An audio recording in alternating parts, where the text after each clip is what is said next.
Hola chicos, ¿cómo están? Como les había comentado, ya terminamos todo lo que son los capítulos de Margulis. Ahora vamos a arrancar con dos capítulos que vamos a trabajar del libro de Varela y Sarmiento, que se llama La psicología en el campo jurídico. Hice un cambio, yo les había dicho que íbamos a trabajar violencia e instituciones, decidí que no, que primero trabajemos violencia familiar, que lo vamos a dividir en dos clases. Hoy vamos a ver lo que es la definición de violencia y después vamos a trabajar lo que es violencia infantil y en la clase siguiente vamos a trabajar lo que es violencia conyugal y violencia hacia los adultos. Con respecto al tema de la violencia intrafamiliar, parece mentira, pero en realidad es una temática que recién en las últimas décadas se le fue dando lugar, luego de lo que es la Segunda Guerra Mundial, donde se empieza a rever el lugar de los ciudadanos, el lugar de la familia, donde surgen todo lo que son los derechos sociales, económicos, culturales, y se empieza a tener otra visión de lo que implica la humanidad, tomando en cuenta las aberraciones que ocurrieron durante la Segunda Guerra Mundial, se empieza de a poco a visibilizar la problemática de la violencia intrafamiliar, que era percibido como algo aislado, algo particular, en muchos casos como resultado de alguna enfermedad mental de parte de alguno de los padres. Y a partir de la década del 60 y demás empiezan a surgir estudios que empiezan a resaltar de que es una temática que lamentablemente está mucho más profundizada y generalizada de lo que uno cree, sin distinción de clase. Insisto a lo que siempre les digo, si algo tiene la psicología es que rompe con un montón de preceptos, conceptos, prejuicios y representaciones que uno tiene. Violencia familiar ocurre en toda clase social, sin distinción de nivel socioeconómico, cultural, como mucho podrá cambiar la modalidad, podrá primar algún que otro tipo de violencia, pero ocurre en todos lados. Lo que pasa es que obviamente, y esto es parte de lo que venimos trabajando con el concepto de circuito de psicosocial, las instituciones estatales, entre ellas la policía, la justicia, tiende a visibilizar y focalizar más lo que ocurre en la clase baja o en infraclase. Pero esto no significa que en la clase media y alta no haya violencia intrafamiliar. Otra de las concepciones por las cuales no era una temática muy abundada era esta concepción de que lo que ocurre dentro de la familia es privado, el Estado no se tiene que intervenir, cuando en realidad el Estado tiene que velar por la salud de sus ciudadanos. En el momento en que hay una situación de violencia dentro del hogar, es central que el Estado intervenga porque pasa a ser una temática de seguridad y de salud de la población y no algo privado o íntimo que no debe intervenir. Con respecto a la definición de violencia, van a ver que los autores van a decir y van a vincular lo que es la violencia al abuso. De vuelta, quitémonos esta idea de que abuso es abuso sexual. Hay muchas formas de excederse, de abusar, que no pasan solamente por lo sexual. Y va a vincular el abuso a toda conducta, ya sea que por acción u omisión produzca un daño. Y con esto ya dejo entrever que hay más de una forma de violencia, que no hay solamente formas activas de violentar, en este caso que es lo que vamos a elaborar el día de hoy, un niño. También hay formas pasivas, ¿sí? A través del abandono físico, a través del abandono emocional, a través de lo que es la figura de negligencia, que ahora vamos a ir trabajando. Entonces hay múltiples formas de violentar a una persona. Están estas formas que son pasivas y otras formas que son activas. La violencia, chicos, la vamos a dividir.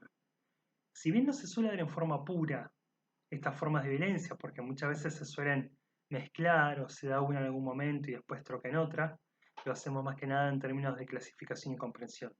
Tenemos obviamente lo que es la violencia física, acá dejen volar su imaginación, con todo lo que implica el daño directo de una persona hacia otro miembro de la familia, pero también tenemos formas de violencia que pueden que no sean tan notorias, tan visibles como la violencia física, pero sin embargo el daño que pueden realizar puede ser igual o incluso mayor. Ahí tenemos todo lo que se engloba dentro de lo que es la violencia psicológica. Les digo esto porque una vez se escucha hablar de violencia emocional o violencia verbal. Incorporen las dos dentro de lo que es violencia psicológica. Dentro de lo que es violencia psicológica, la violencia psicológica puede ser desde lo emocional, desde degradar al otro, desde lo verbal, desde lo gestual, desde lo postural, desde hasta cómo uno se dirige al otro, el lugar que se le da, hasta cómo se lo mira. Entonces todo esto implica lo que es la violencia psicológica. Tenemos lo que es la violencia sexual, obviamente, o la idea de hoy es profundizar en lo que es violencia sexual hacia los niños. Y tenemos además, como les decía, todas estas formas pasivas que tienen que ver con el tema del abandono, la negligencia, y una figura de violencia que se fue incorporando en estos últimos años que tiene que ver con el tema de la violencia económica. La violencia económica vamos a ver que pasa de distintas modalidades según hacia qué miembro de la familia, que es lo que vamos a laburar con violencia familiar, se dé. Entonces, en el caso, por ejemplo, de violencia hacia los adultos, tenemos casos de hijos que le van a retirar la jubilación a su padre y se la quedan ellos, o se quedan un porcentaje en condición tipo de cuota para ver si le va a buscar, o tenemos dentro de lo que es la pareja de como uno de los dos trabaja y el otro no, utilizar el dinero y el ingreso como una forma de poder para ejercer coerción o dominio, ejercer malestar sobre la pareja o la expareja, hacia los niños también, de no brindarle los cuidados económicos cuando está al alcance de la persona, eso entra en lo que es violencia económica. Dentro de lo que es violencia hacia los niños, tenemos justamente todas estas formas. No se abrumen, ustedes van a ver que cuando vayan a la fotocopia hay todo un glosario de posibles síntomas, de características de los padres. Por ejemplo, van a ver que arranca hablando de lo que son los padres y va a hablar de que pueden ser padres omnipresentes, metidos todo el tiempo a las cosas de sus hijos, o también puede ser lo opuesto, padres totalmente ausentes, padres que ustedes tienen algún problema con su alumno, lo citan al padre y el padre nunca aparece por más que pase lo que pase. Tenemos padres que en ese sentido transmiten y tienen ideas muy distorsionadas de sus hijos, de sobreexigencia, o al contrario, de menospreciarlos, de desvalorizarlos. Entonces, ustedes van a ver que estos son una serie de glosarios, de características, de síntomas, que por supuesto no se van a dar todos, porque incluso algunos son contradictorios, pero que es parte de toda esa faceta humana dentro de lo que es la violencia intrafamiliar, que se pueden dar algunas de estas características. O después cuando, por ejemplo, entra a hablar de lo que son los factores de estos padres violentos hacia sus hijos, van a ver que en algunos casos va a hablar de cierta transmisión cultural, tendiendo a naturalizar, la típica de mi viejo me pegaba, entonces yo le pego a mi hijo. A veces tiene que ver justamente con cuestiones de patología mentales de parte de los padres o con proyecciones hacia sus hijos de depositar absolutamente lo peor o utilizarlos como una vía de descarga, como si el hijo fuera una suerte de tachito de basura y hacerlo cargo de absolutamente todos sus males. Van a ver que, insisto, se hacen distintas clasificaciones, que la idea es más que nada que ustedes tengan una idea global, general, de todos los casos, digamos, que se pueden llegar a dar y cómo se pueden llegar a presentar y manifestar. Lo mismo con el tema de la sintomatología. Un chico que sufre abuso emocional, ustedes pueden ver que puede haber retrasos a nivel de lo que es el aprendizaje, puede haber retraimiento, puede estar agresivo, y van a ver que hay síntomas que en ese sentido pueden llegar a ser contradictorios y otros obviamente que uno puede ver cierta consonancia y que tranquilamente pueden complementarse. Es raro que uno encuentre un único síntoma aislado, suelen ser varios, pero que insisto, es todo un glosario de síntomas que no es que todos se tienen que dar para que uno empiece a hablar de un abuso físico, un abuso emocional, un abuso sexual. Con respecto al abuso sexual también, van a ver que se pueden dar distintos síntomas que tienen que ver desde dificultades en la socialización, temor hacia el adulto, dificultades en el aprendizaje, hasta conductas más manifiestas como pueden ser encopresis o enuresis, o sea que se empieza a hacer, para decirlo en criollo, caca encima y pisa encima de vuelta, eh, o terrores nocturnos. Cada persona obviamente irá procesando, cada niño, cada niña, cada adolescente irá procesando estas cosas según hasta donde su psiquismo se lo permite y según obviamente la situación de violencia en la cual está englobado. Porque obviamente que, y esto no significa que va a ser mejor o peor, cada persona y cada realidad es única, pero no es mismo un hogar en donde el bastardeo es constante de otros hogares donde la situación es puntual. Cada persona lo irá procesando a su forma, no es que estoy diciendo que si es puntual es mejor o no, porque dependerá de la intensidad y cómo cada persona lo vaya procesando. Pero si eso incorpora otros elementos que van a hacer también a cómo el psiquismo del niño y del adolescente lo puede ir procesando. Sí. Insisto, léanlo, habla en términos generales de lo que son las sintomatologías y la diversidad de factores que se puedan poner en juego. Con respecto a las formas pasivas, como les decía, no es que solamente se puede dañar o violentar en forma activa, sí. Un padre que, por ejemplo, en pleno invierno manda a su hijo en remera, y no porque no tenga el dinero, no tenga la ropa, no tenga el buzo, no tenga una campera, también le está generando un daño, también lo está violentando. Eso van a ver que es lo que el autor va a llamar la negligencia. Negligencia es una figura legal que significa generar un daño por omitir una responsabilidad. Si ustedes, por ejemplo, manejan y van por una calle céntrica a 200 km por hora y atropellan a alguien, está bien, no es que quisieron atropellar a alguien, pero si te mandás a 200 km por hora en una calle céntrica y hay chance que se cruce alguien y le pases por encima. Acá es lo mismo, puede que no haya una intencionalidad del padre, pero justamente por esta omisión no se responsabiliza y obviamente ocasiona un daño. Puede verse a factores patológicos, de patologías mentales de los padres, puede verse a factores culturales que tienen que ver a veces con cierta transmisión de cómo se tiene que formar la persona, de cómo tiene que ser, o a veces también tiene que ver con ciertos factores contextuales. Por eso la figura de negligencia es tan discutida, porque tomo el ejemplo que les daba recién.